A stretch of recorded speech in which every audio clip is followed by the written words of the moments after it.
അല്ലാഹ്.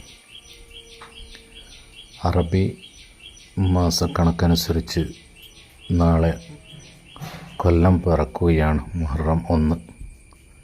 ഇൻഷാ അല്ലാഹ് ഈ ഇന്നത്തെ പകലും നാളത്തെ പകലുമായി ഒരുപാട് നല്ല നല്ല കാര്യങ്ങൾ നമ്മൾ ജീവിതത്തിൽ കൊണ്ടുവരണം.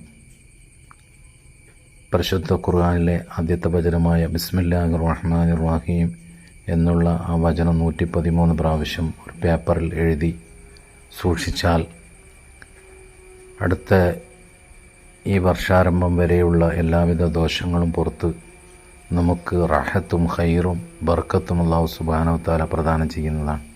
അതുപോലെ തന്നെ പരിശുദ്ധ ഖുർആൻ ഓതി അള്ളാഹുവിനെ മുൻനിർത്തിക്കൊണ്ട് ചോദിച്ചാൽ തീർച്ചയായും അല്ലാഹു സുബ്ഹാനഹു വ തആല ഈ മാസത്തിൻ്റെ ബർക്കത്ത് നമുക്ക് തരുന്നതാണ്. അല്ലാഹു സുബ്ഹാനഹു വ തആല ഈ ബർക്കത്തിൻ്റെ